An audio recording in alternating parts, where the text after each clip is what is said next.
어려운 철학책을 한 글자 한 글자, 한 문장 한 문장 함께 읽으면서 설명해 드립니다. 안녕하세요. 철학책을 강독해 주는 남자 철강남입니다. 지난 시간부터 우리는 계속 거리 제거에 대해서 공부하고 있는데요. 오늘은 거리 제거 마저 보고요. 방향 열매에 대해서도 살짝쿵 읽어보도록 하죠. 우리가 함께 읽을 곳은 158쪽 두 번째 줄부터입니다. 현존재는 세계의 존재로서 본질적으로 거리 제거 가운데 자신을 유지하고 있다. 이 거리 제거, 즉 현존재 자신으로부터의 용재자의 멀음을 현존재는 결코 가로질러 갈 수 없다.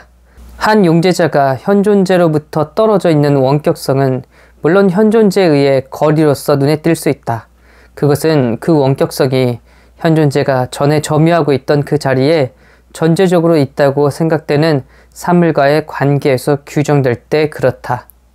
이런 거리의 사이를 현존재는 추후에 횡단할 수 있지만 그렇다고 하더라도 그 거리 자체가 거리 제거된 거리로 될 때만 횡단할 수 있는 것이다.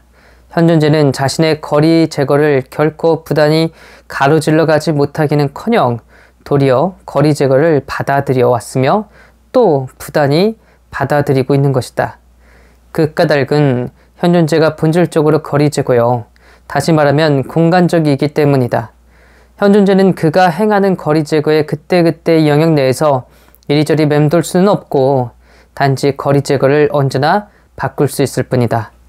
현존재는 배시적 공간 발견이라는 방식에서 공간적이며 그래서 현존재는 그렇게 공간적으로 만나는 존재자에 대해 언제나 원격화하면서 태도를 취하고 있는 것이다. 하이데거는 이야기하고 있어요. 우리 현존재는요, 우리 인간은요, 본질적으로 언제나 거리 제거한다고 말합니다. 그게 바로 뭐예요?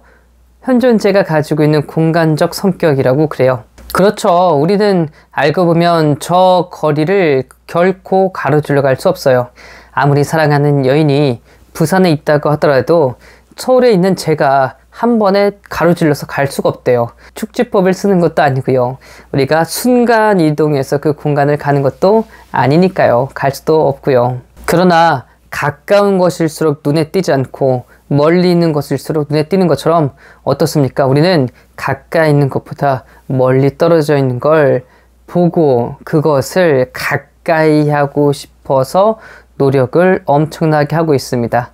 그러니까 우리는 저 원격성, 멀리 떨어져 있는 것을요, 보고 그것을 가까이 하려고 부단히 거리 제거를 받아들이고 또 받아들인다라고 이야기를 하고 있어요. 즉, 전 서울 살지만 부산까지 거리가 너무 머니까 어떡하는 겁니까? 어떻게든 가까이 하려고 합니다. 저만 그런 게 아니고요. 인류의 역사가 그렇대요. 그래서 자동차라든지 기차라든지 비행기 같은 걸 만들어서 객관적인 거리를 줄이려고 많이 부단히 노력을 하고요. 그리고 저 자동차가 빨리 갈 수 있는 고속도로를 만들고요. 더 빨리 갈 수 있는 기차를 만들고요. 아예 공항까지 만들어서 비행기를 타고 슝 날아갈 수 있도록 하였죠. 우선 원격화 되어야 됩니다. 멀리 있어야 저것을 가까이 해야지 이렇게 생각을 하는 거예요. 또한 멀리 있는 사람들과 자주 연락을 하려고 통신 기술도 발전시켜서 여러분과 저는 지금 핸드폰으로 얼마든지 다른 사람들과 연락할 수 있죠. 바로 이것이 현존재의 공간성, 즉 세계의 존재의 공간성, 거리 제거입니다. 어떠신가요? 여러분도 그렇게 하지 않나요? 저 멀리 있는 것을 보고 그게 여러분들 관심을 끌었다는 것, 관심을 끌었으니까 받겠죠? 그걸 어떻게든 가까이 하려고 지금도 부지런히 노력하고 있지 않나요? 현존재는 거리 제거하는 내 존재로서 동시에 방향을 연다는 성격을 지니고 있다. 가까이함은 그에 앞서 이미 어떤 방역을 향해 방향을 취하고 있었던 것이며 이 방역으로부터 거리 제거 당한 것이 가까이 오는 것이고 그 결과 거리 제거당한 것은 그 자리와 관련해서 눈에 띄게 된다. 배려적 배신은 방향을 열면서 거리 제거한다. 이러한 배려에서 즉 현존재 자신의 세계의 존재에서의 기호의 필요성이 먼저 생긴다. 이 도구, 즉 기호는 명시적이고 손쉬운 방향 지시를 담당하고 있다. 기호는 배시적으로 사용되는 방역, 즉 거기에 귀속하고 거기로 나아가고 거기로 가져가고 거기에서 가져오는 그때그때 거기로, 즉 방역을 명시적으로 열어준다. 현존재가 존재할 때 그 현존재는 방향을 열면서 거리 제거하는 자로서 그때마다 이미 발견된 자기의 방향을 가지고 있다. 방향 열문, 거리 제거와 마찬가지로 세계 내 존재의 존재 양상으로서 배려의 배시에 의해 선행적으로 인도되고 있다. 하이데거는 말합니다. 우리가 거리 제거하는 그 와중엔 언제나 방향 열문을 함께 가지고 있다라고 이야기를 하고 있어요.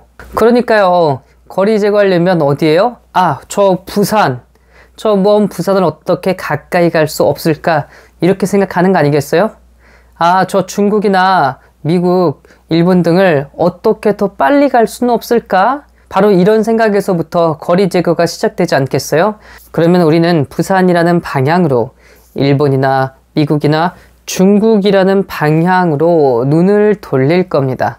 이런 걸 보고 방향염이라고 하이데거는 말하고 있어요. 그러니까 방향을 연다는 건요, 동서남북에 정의해가지고 아니면 위도와 경도에 정의해서 그렇게 연다는 게 아니고요. 좀 다소 애매하고 막연하지만 어디를 향해서 라는 것을 가지고 있대요. 이 방향을 열기 위해서 우리는 이정표를 만들었다. 이정표란 도구를 사용한다 라고 하이데거는 이야기하고 있네요. 여러분도 한번 이정표를 보십시오. 이정표 어디에 동서남북, 동남쪽, 북동쪽 이렇게 써 있습니까? 이쪽으로 가면 서울이요, 이쪽으로 가면 부산이요, 중간중간 그 길 사이에 이쪽으로는 대구고 이쪽으로는 울산이고 이쪽으로는 대전이고 이쪽으로는 천안이고 그렇게 나와 있죠. 내가 가야 할 그 지역이 방향 열어 있지 막연한 방향 정의가 되어 있지 않습니다. 여러분들도 마찬가지일걸요. 여러분들 아침에 일어나서 학교를 간다든지 직장을 간다든지 한다고 한번 생각해 보세요. 그러면 직장을 갈 때 우리 집에서 학교는, 직장은 남서쪽에 있고 북동쪽에 있고 서서북쪽에 있고 남남동쪽에 있다 이렇게 생각하나요? 아니죠. 그냥 직장은 이쪽, 학교는 이쪽 이렇게 생각하지 않습니까? 그죠? 직장을 가려면 이렇게 가야 되고 학교를 가려면 이렇게 가야 돼 이렇게 생각하지 않나요? 그게 바로 방향 열미입니다. 마치 학교라는 방향으로 직장이라는 방향으로 이렇게 방향을 열었다라고 하죠. 너무 애매한 거 아니냐고요? 맞습니다. 애매합니다. 그런데 어떻게 해요? 이게 우리 현존재가 처한 현실인걸요. 바로 이렇게 애매하고 평균적인 이해가 이게 진짜 우리의 실제다라고 하이데거는 말하고 있어요.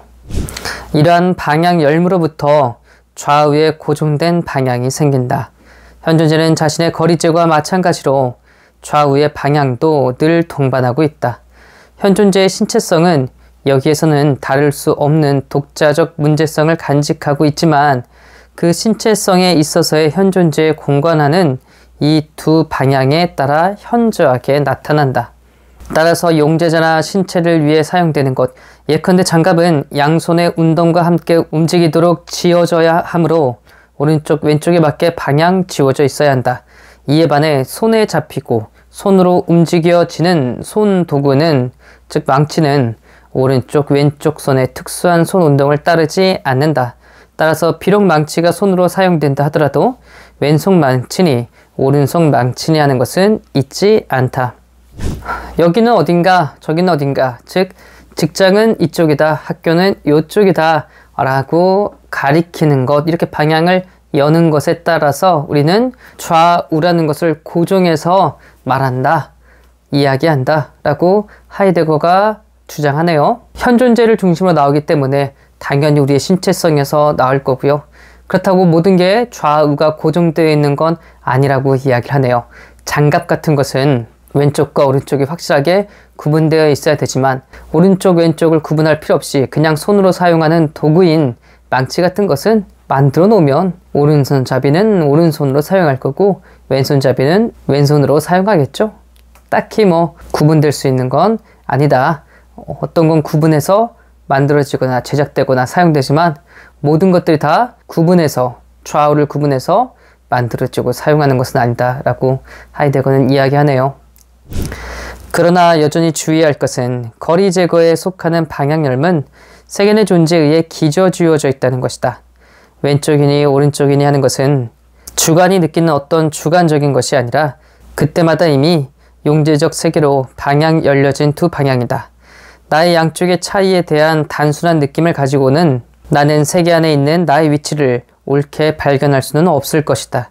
이러한 차이에 대한 단순한 느낌을 가지고 있는 주관은 하나의 구성적 단초이기는 하다.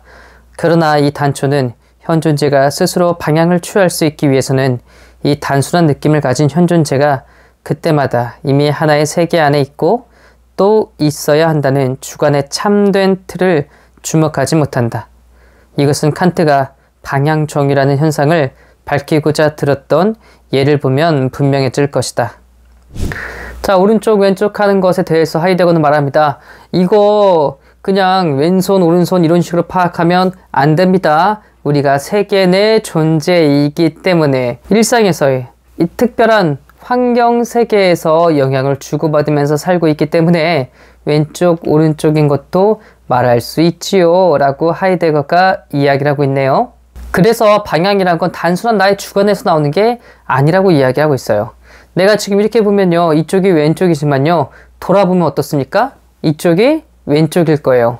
그래서 이 주관만 가지고서는 나의 신체, 오른손 왼손 이것만 따지고서는 어디가 어디인지 방향을 잘 정의할 수 없다고 이야기합니다. 특히 저 같은 사람 그래요. 저는 정말 방향 같은 걸 잘 못 잡는 사람이거든요. 길치기도 하고요. 어느 정도냐면 어떤 건물에 들어가기 전에는 이쪽이 어느 쪽이고 이쪽이 어느 쪽인지 알겠어요. 근데 들어갔다가요, 나오잖아요?